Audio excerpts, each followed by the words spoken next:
인증기관의 중간평가를 통과하지 못해 존립 기로에 선 원광대 의대 소식 전해드렸는데요. 교육 역량의 문제가 아닌 의대 증원으로 인한 갈등이 주요 원인으로 지목되고 있습니다. 장기간 국정 공백에다 의정 대화도 진전을 보이지 못하면서 원광대 의대를 시작으로 다른 의과 대학으로까지 줄줄이 인증에 문제가 생기는 것은 아닌지 우려되는 상황입니다. 허연우 기자입니다. 전북에 단 2곳밖에 없는 의과대학 중 하나인 원광대 의대. 지난해 한국의학교육평가원의 중간평가에서 의학교육 자격에 대한 인증을 받지 못했습니다. 유예 기간은 1년으로 재평가를 통해 인증을 받지 못하면 당장 2026학년도 신입생의 국가시험 응시가 제한됩니다. 의평원은 교육의 질 관리 기능이 미흡하여 체계적인 평가가 필요한 경우가 있었다고 언급했을 뿐 직접적인 이유에 대해서는 함구해왔습니다. 인증 유예로 해서 1년 동안 그 기간 부여했고 정기평가 올해 다시 시작할 예정입니다. 5학년도 학생들은 저촉되는 게 없고요. 지역 의료인재 양성의 큰 축으로 파장이 불가피할 수밖에 없는 결과.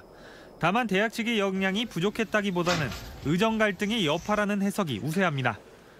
실제 지난해 6월 의평원 홈페이지에는 정부의 잘못된 정책으로 어떤 교수님들도 참여하지 않으려 한다라며 전공의 사직으로 교수들이 극도의 피로감을 호소하고 있다는 원대 의대 측의 문의글이 올라오기도 했습니다. 정원 확대를 둘러싼 학교 안팎의 갈등이 커지다 보니 실제 평가 서류도 마감 일주일 전부터 급조돼 제출된 것으로 전해졌습니다. 내년에 다시 인증을 받을 수 있을지에 대한 전망에도 의견이 갈립니다.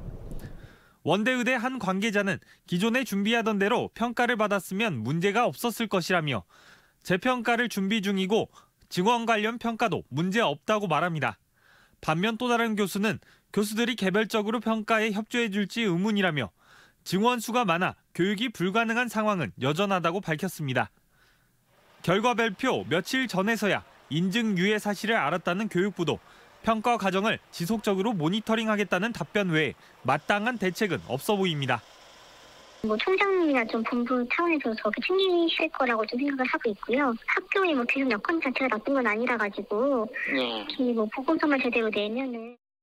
의평원의 올해 평가 대상 의대만 17곳인데다 정원 확대로 인한 별도 평가까지 진행될 예정이어서 의정 갈등이 봉합되지 않을 경우 그 파장은 다른 대학으로 확산이 불가피할 전망입니다. MBC 뉴스 허연호입니다.